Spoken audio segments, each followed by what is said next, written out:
Hey everyone, Ian Henderson here. We're working on Project 3, and we had to watch those two movies, City of God and Moonlight. Really two good films, really powerful. So here we go. So, the first movie that we're going to go over is City of God. Some things that I liked about this movie was the cinematic style of it. It was very vibrant through the use of, the movements and the colors, really created, an energy um, that, made you feel like you were in Rio itself.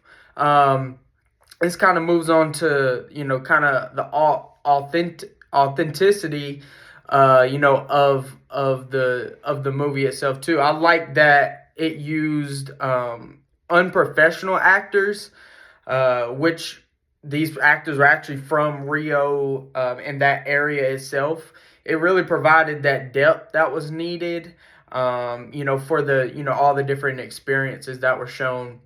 Some things that I didn't like within this movie were there was some characters involved in the film that were almost intertwined, and it made kind of things difficult and confusing, which eventually led them to be underdeveloped and overshadowed a little bit.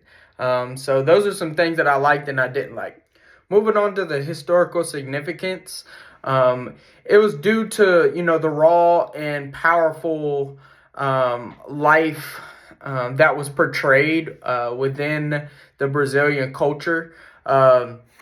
The different cinematic techniques and social commentary that were used really displayed some of that significance.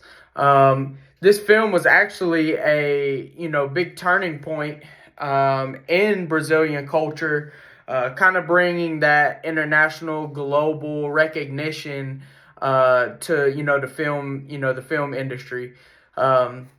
More raw and authentic narratives are now available, within films worldwide now. The City of God had a big impact on film and culture itself. Four different sections: technological, narratively, performances, and through writing.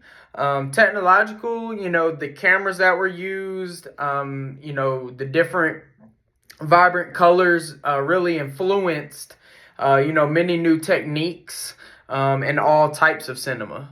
Narratively, the storytelling really inspired others to explore more in depth and complex narratives. This created those interwoven storylines, really creating a drama. Um, Performances, the authentic performances is kind of shown with the non-professional actors in this film. It encourages filmmakers to really seek exactly what they're looking for, and in that like authentic taste in a film. Really going for what's represented in the underrepresented communities, right? And so that moves us straight to writing, and the writing, which was the blend of the social commentary and engaging storytelling, really set the bar for writing used within the film. Moving on to our second film, Moonlight, and what I liked and what I disliked. What I liked was the narrative structure here. It had three parts to it. Kind of follows him as a child, as adolescent, and into adulthood. This really allows the movie to really go in depth. With Sharon's identity and how he transforms through it. Also like the cinematic style in this movie as well. Just like City of God, the use of colors, the lighting, and even the close-up scenes really just gives off that realism of the film and how raw and intense, it can get. This was kind of especially when Sharon had very, kind of his emotional isolation moments and struggle. I thought that, the cinematic style during those were really, really good. Some things that I didn't like were, towards the end of the movie when he became an adult, sometimes the pace of the film could be a little bit slow, especially, when you're thinking about more in-depth development of the characters and like their narrative itself. So that's something that I didn't like. Moving on to the historical significance of this film, the representation of the LGBTQ community really had the biggest significance due to the success of what it portrays, in which a young black man struggled with his own sexual identity. Um, is really portrayed within the film. It won Best Picture at the Oscars, and it just shows that these types of movies can have a place in mainstream cinema. Um, it also has an impact on the history of black cinema overall as well. Normally, black cinema is kind of wrapped around masculinity and like that aggressiveness. And this film just kind of furthered that, and the evolution of, involving masculinity with that kind of queerness, and, involving that in such a raw and authentic way, really opens the door for that diversity within that black cinema storytelling. Still on impact on film and culture, moving on to the performances. The performances in this movie was actually insane. Really good. Amazing. Having three different actors playing really one character is kind of cool.